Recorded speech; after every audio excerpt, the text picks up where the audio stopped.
Recoucou à tout le monde, je me suis plantée donc je recommence tout. J'espère que vous allez bien depuis tout à l'heure, hein. Nous sommes toujours donc le samedi 12 août 2023 et puis j'ai eu une réponse en commentaire. Euh, je comprends mieux parce que apparemment c'est ce qu'on dit dans les merdias, n'est-ce pas? En ce qui concerne cette pluie sèche. Donc j'ai été pas au courant parce que je n'écoute pas toujours, hein, je suis pas sans arrêt en train d'écouter ce que disent, vous voyez ce que je veux dire? Les merdias, voilà. Donc je vous ai parlé aussi de vous faire visionner et écouter. Donc j'ai découvert ça, donc je crois que c'était en fin de matinée, je ne sais plus. Des scientifiques font de nouvelles découvertes en Asie, ce qui change tout. Peut-être que vous connaissez, peut-être que parmi vous, il y a des personnes qui ont déjà visionné ou écouté. Donc j'ai envie de vous dire aussi, âme sensible, s'abstenir via les images de nombreux ossements. On parle aussi de sacré-cré, fifi, fils, U, vous voyez ce que je veux dire? U plus loin, trois petits points, arrobase, main. On parle à la fin, donc c'est intéressant aussi, de tête allongée, de crâne allongé. On parle aussi de rituel, etc. Donc je le répète encore, âme sensible, s'abstenir au niveau des images. Voilà, voilà. J'espère que vous allez bien. Alors ici, le soleil est réapparu, voilà. Donc c'était des averses. Bref, ça c'est entre guillemets. Et je comprends mieux pourquoi on a prononcé dans un commentaire plus sèche, parce qu'apparemment dans les mardias, on vous en a parlé. Voilà. Allez, je vous souhaite un bon visionnage, une bonne écoute pour les personnes non, comment dire, sensibles, hein, les âmes sensibles, s'abstenir, tout simplement. Je reviens.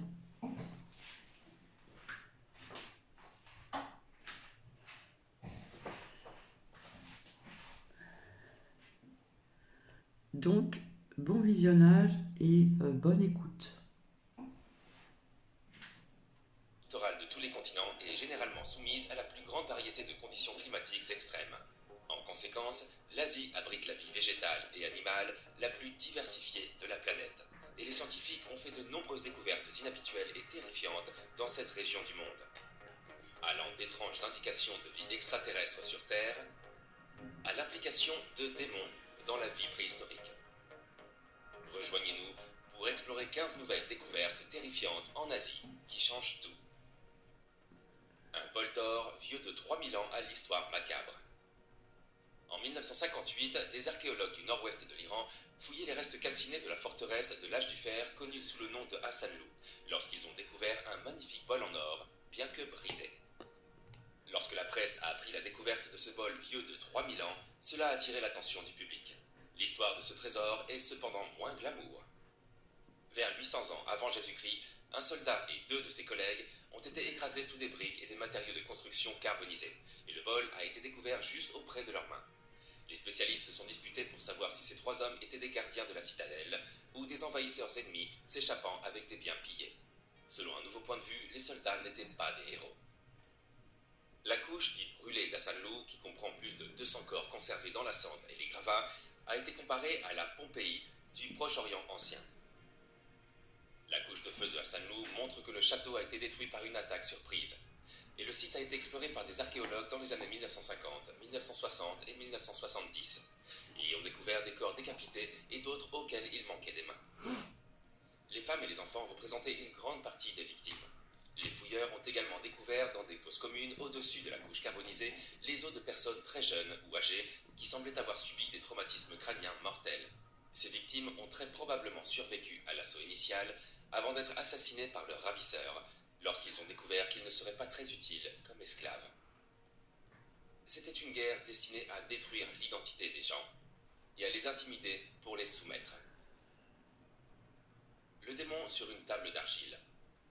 Une tablette d'argile vieille de 2700 ans a été découverte dans une grotte irakienne, mais a passé les 4 dernières années à être préservée dans un musée à Berlin. Le démon Bennu, qui possède des cornes et semble être à la fois humain et chèvre, est représenté sur la tablette. La créature est représentée debout avec une queue, des pieds en sabot et une langue de serpent sortant de sa bouche. L'illustration comprend également des signes de bénou-épilepsie que les anciens Assyriens considéraient comme une épilepsie provoquée par le diable.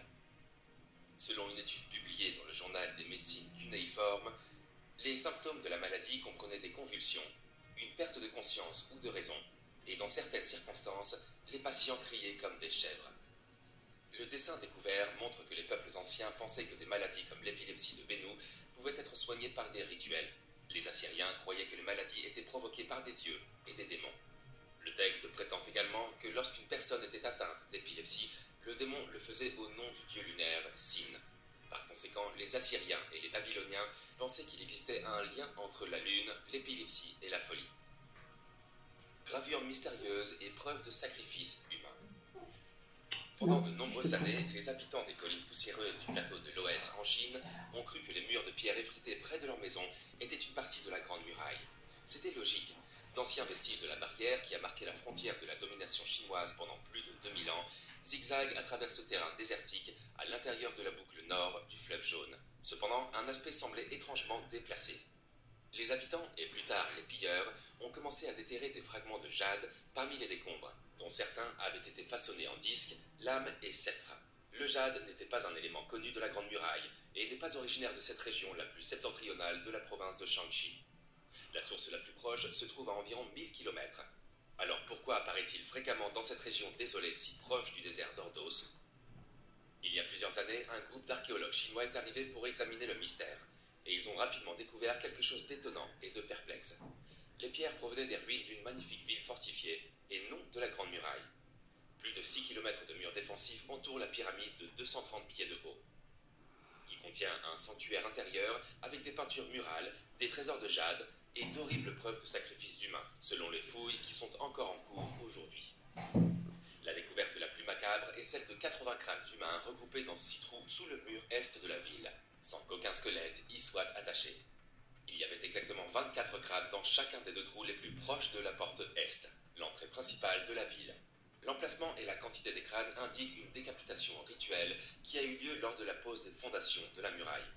Il s'agit des plus anciens exemples connus de sacrifices humains dans l'histoire de la Chine.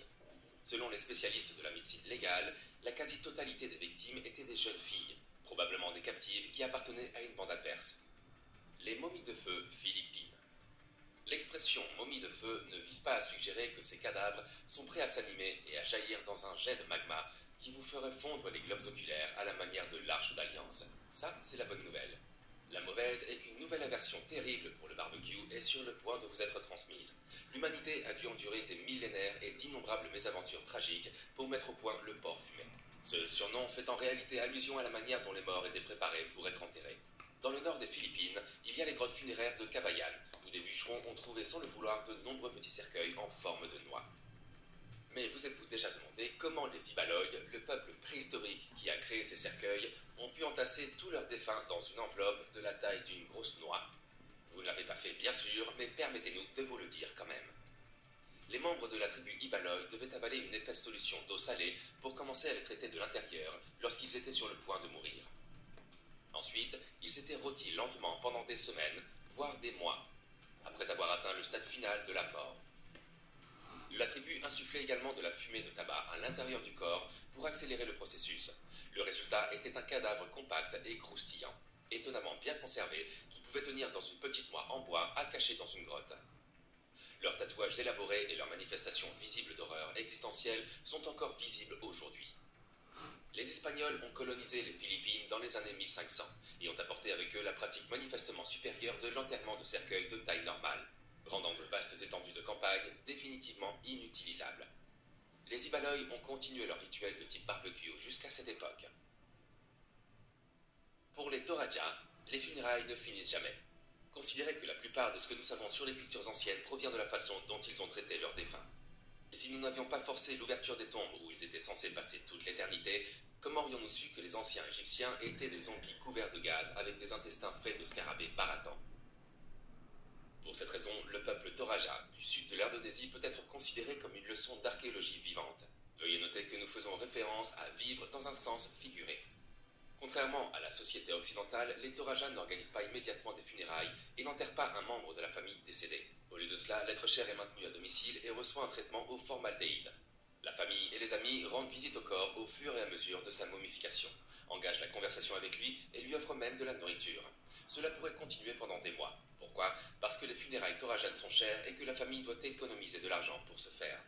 Il s'agit d'événements organisés à l'échelle du village, qui commencent par l'abattage massif de buffles et de cochons et le festin qui s'ensuit, et se termine par l'enterrement du défunt relativement récent dans une tombe à bascule ciselée à la main qui pourrait bien avoir coûté plus cher que sa propre maison. Le peuple trouve tout cela bien cher, mais le buffet de bacon les distrait. Les riches peuvent aussi dédier de coûteuses effigies à leurs défunts. Quoi qu'il en soit, nous sommes simplement heureux qu'ils n'utilisent pas de chair vivante ou d'os humains. Les Toraja commémorent le rituel du Manene chaque année au mois d'août. Comme pour une réunion de famille occidentale, il y a des barbecues, des courses à 3 jambes et l'exhumation de membres de la famille décédée depuis longtemps, qui sont ensuite habillés de nouveaux vêtements et défilent dans la ville. C'est le programme habituel de la réunion. Mohenjo-Daro, le monticule des morts. C'est le nom donné à ce site de fouilles au Pakistan pour une ville du 3e millénaire avant Jésus-Christ qui signifie monticule des morts. Le nom original est inconnu. On ne sait pas non plus grand-chose sur la ville. Les habitants de Mohenjo-Daro, ancienne métropole de la civilisation de l'Indus, étaient des urbanistes experts en matière de régulation de l'eau, comme en témoigne leur réseau de rues soigneusement construit et le système de drainage complexe. Mais on ne sait pas toujours exactement qui vivait dans cette ville historique située dans l'actuel Pakistan, au cours du 3e millénaire avant Jésus-Christ. Selon Gregory Possel de l'Université de Pennsylvanie à Philadelphie, un expert de l'Indus, cette ville est plutôt impersonnelle. Il n'y a pas de grands palais, de temples ou de monuments dans la ville. Il n'y a pas de lieu central de pouvoir visible de manière flagrante ou de preuve d'un monarque ou d'une reine. De toute évidence, la modestie, l'ordre et la propreté étaient privilégiés. Les outils en cuivre et en pierre ainsi que la poterie étaient standardisés. Les seaux et les poids impliquent un système commercial strictement réglementé. Les artefacts tels que l'ivoire, le lapis, la cornaline et les perles d'or, ainsi que les structures de la ville en briques cuites, témoignent de la richesse et de l'importance de cette dernière. Ce qui se rapproche le plus d'un temple à Mohenjo-Daro est un bassin étanche appelé le Grand Bain, construit sur un monticule de terre et maintenu en place par des murs de briques cuites. Il suggère une idéologie basée sur la propreté, selon Possel. La ville était remplie de puits, et presque chaque maison avait une salle de bain et un système de drainage. Mohenjo-Daro était probablement contrôlée comme une cité-État, peut-être par des élus ou des élites de chacun des monticules, car il n'y a aucune trace de roi ou de reine. La cause exacte de l'effondrement de la civilisation de l'Indus et de Mohenjo-Daro est inconnue à ce jour. Le mont féerique de la Chine ancienne. Sur le site archéologique de Senqingdui dans le Sichuan en Chine, un grand nombre d'autres artefacts, notamment en bronze, en jade et en or, ont également été découverts. L'un de ces artefacts est une sculpture en bronze représentant un serpent à tête humaine. Un autel en bronze, des masques en or et une boîte en bronze contenant du jade ont également été découverts. Les sculptures montrent l'étendue et la profondeur de la civilisation chinoise et sont extrêmement complexes et imaginatives, reflétant le monde féerique que les gens de l'époque envisageaient. Les artefacts présentent des signes de brûlure ou de cassure intentionnelle. Nous pouvons dire qu'il ne s'agissait pas d'une destruction aléatoire ou irréfléchie, puisque des objets très précieux comme le jade et le bronze ont été intentionnellement brisés et brûlés. Ces rituels font généralement référence à un passage sacré ou à une communication avec un royaume au-delà du nôtre, comme c'est le cas dans d'autres communautés humaines. L'enfouissement des artefacts à cette époque peut avoir été un effort pour aider cette culture à traverser des périodes difficiles en recevant une direction ou une assistance d'un autre royaume. Lorsque les chercheurs pourront comprendre pleinement les objets qui se trouvent à l'intérieur des nouvelles fosses, leur méthode d'élimination et des relations entre les choses, ils comprendront davantage. Os de bébé d'Ashkelon. L'archéologue Ross Voss a fait une découverte terrifiante dans l'ancien port d'Ashkelon, situé le long de la côte méditerranéenne d'Israël. Il a trouvé un grand nombre de petits os en explorant l'un des égouts de la ville. On a d'abord pensé qu'il s'agissait d'os de poulet. Plus tard, on a découvert que les os étaient en fait des os de nouveau-nés humains de l'époque romaine. Les restes s'élèvent à plus de 100 bébés. Aucun des nourrissons n'avait survécu plus d'une semaine avant de décéder, selon l'examen médico-légal. À l'époque romaine, les nourrissons étaient souvent tués pour contrôler la fertilité. Étant donné que les nouveau-nés étaient considérés comme n'étant pas entièrement humains, ce n'était pas un crime. Les femmes romaines qui ne voulaient pas d'enfants se livraient généralement à la pratique de l'exposition. Elles abandonnaient l'enfant, le laissant soit mourir, soit être trouvé et pris en charge par quelqu'un d'autre. Les dieux décidaient d'épargner ou non l'enfant, selon les croyances de l'époque. L'exemple le plus connu de quasi-infanticide est l'histoire de la fondation de Rome, dans laquelle Romulus et Rémus, deux enfants en bas âge du dieu de la guerre Mars, ont été abandonnés dans les bois, mais ont été élevés par des loups et ont ensuite fondé la ville de Rome. Les nourrissons d'Ashkelon ne semblent pas avoir été exposés, ce qui est étrange selon l'étude. Au contraire, il semble qu'ils aient été assassinés volontairement. La position des corps fournit quelques informations sur la façon dont ils sont morts. Selon les enquêtes, les ossements ont été découverts dans un égout situé juste en dessous d'un ancien bain public. Les enfants pourraient être nés de prostituées ou d'ouvriers employés par l'établissement de bains. Toutefois, comme aucune nouvelle information n'a été fournie pour étayer cette théorie, il ne s'agit encore que de conjectures. Avec le temps, nous pouvons espérer trouver plus de réponses à la question de savoir comment et pourquoi ces enfants ont été tués. Des fosses pleines de têtes. Un corps sans tête a été retrouvé au fond d'un trou dans la Chine ancienne après une décapitation rituelle il y a des milliers d'années. Le squelette encore agenouillé a récemment été découvert par des chercheurs sur un site de la province du Henan en Chine centrale. Ils ont émis l'hypothèse que le sacrifice a eu lieu à la fin de la dynastie Shang, 1600 avant Jésus-Christ à 1046 avant Jésus-Christ. Le squelette était disposé des mains croisées et attaché devant le corps, face au nord. Selon des découvertes archéologiques antérieures, la dynastie Shang en Chine a peut-être connu de nombreux sacrifices humains rituels. Sur une période de près de 200 ans, la capitale Shang de Yinshu a vu le meurtre rituel de plus de 13 000 personnes, parfois des dizaines en même temps. Dans un cas, une seule fosse sacrificielle contenait au moins 339 corps. Les gravures sur les reliques, connues sous le nom d'os d'oracle, contiennent des descriptions de sacrifices humains qui ont eu lieu à cette époque. L'écriture la plus ancienne de Chine se trouve sur ces fragments plats d'os d'animaux ou de carapaces de tortues. Une fois les questions incisées sur les os d'oracle, ils étaient brûlés avec des tiges de métal jusqu'à ce qu'ils se fendent.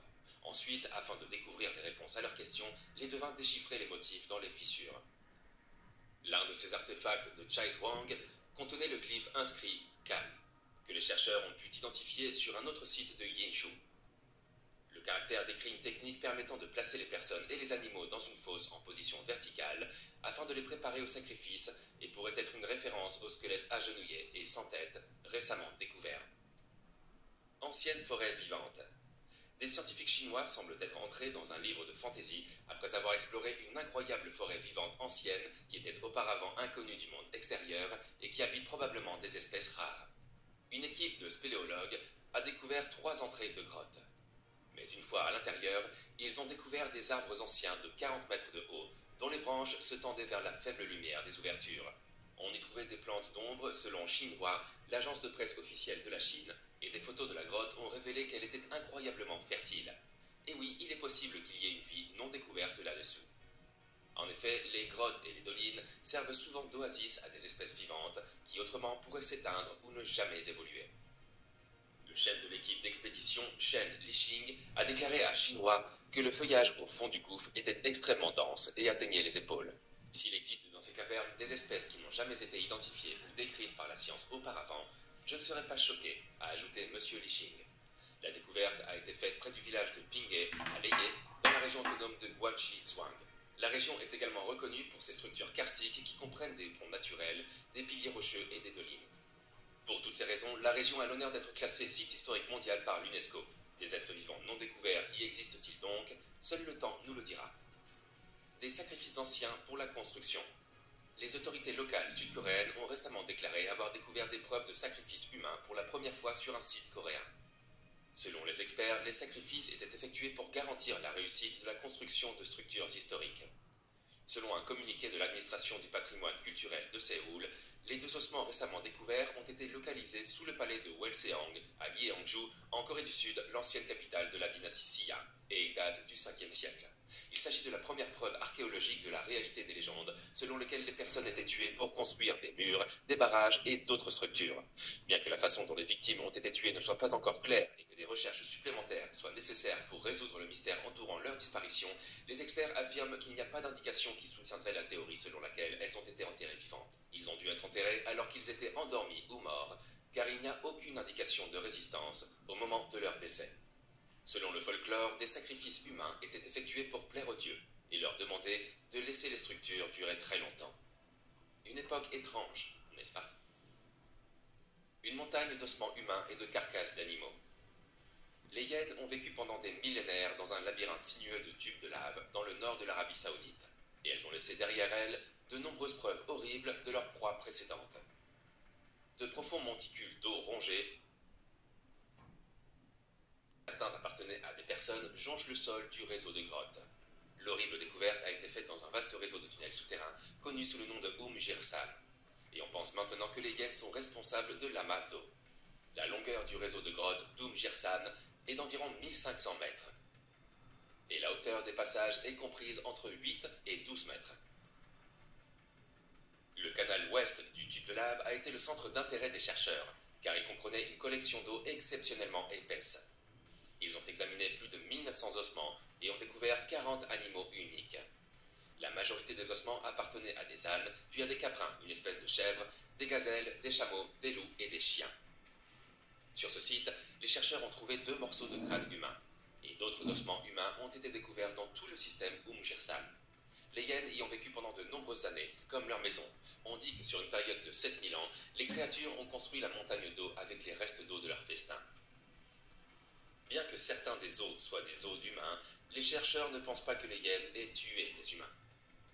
Les hyènes étant des charognards, il est plus probable qu'elles aient déterré des restes humains et qu'elles s'en soient repues. Les guerriers de terre cuite. Ce n'est pas une surprise pour certains que l'armée de l'au-delà de l'empereur ait grandi. Mais quelle est l'armée de l'au-delà? Plus de 20 guerriers de terre cuite, des statues grandeur nature, créés pour défendre le premier empereur de Chine dans l'au-delà, ont été découverts par les archéologues. Les 8000 guerriers sculptés de l'armée de terre cuite seraient cachés dans 3 fosses à 1 km au nord-est de la tombe de l'empereur Qin Shi Huang, 259-210 avant Jésus-Christ, qui a unifié la Chine en 221 avant Jésus-Christ. Environ 2000 de ces soldats plus vrais que nature ont été découverts par des archéologues. Ils étaient enterrés avec des armes telles que des arbalètes, des lances et des épées, dont certaines étaient encore intactes.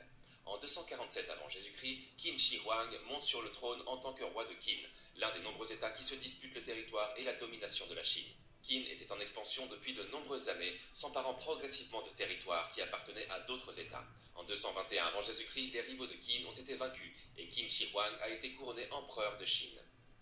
Les écrits historiques chinois ne font aucune mention de l'armée de terre cuite ni des raisons de sa création.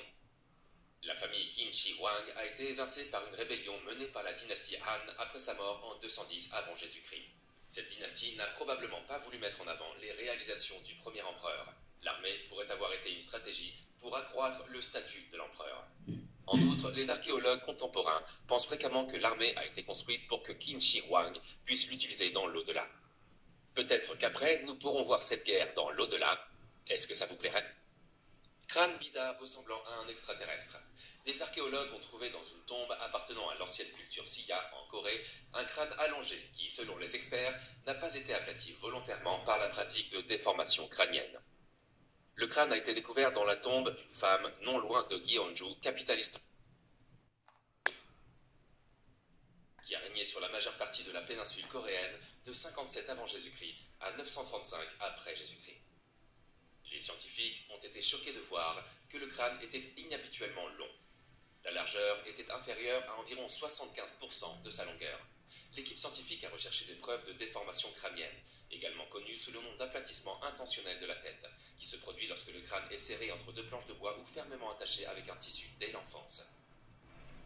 Les scientifiques ont finalement exclu la possibilité d'une déformation crânienne dans ce cas, car le co-auteur de l'étude et anthropologue physique Eun-ji Woo de l'Université nationale de Séoul en République de Corée a noté que les têtes allongées à dessin ont généralement des os plus plats à l'avant du crâne.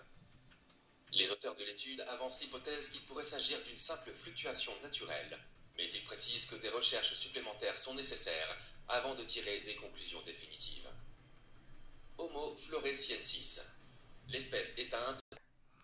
Donc voici, j'ai pas été jusqu'au bout, j'ai eu des bugs, donc je m'en excuse à l'avance. Et puis,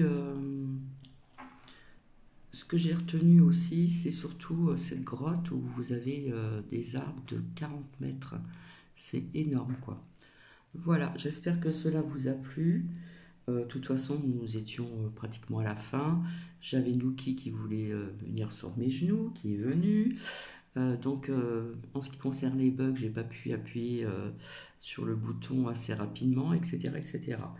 Voilà, donc je vous souhaite une agréable soirée, une très bonne nuit. Et s'il y a des commentaires à mettre, n'hésitez pas surtout. Voilà, à très bientôt, au revoir.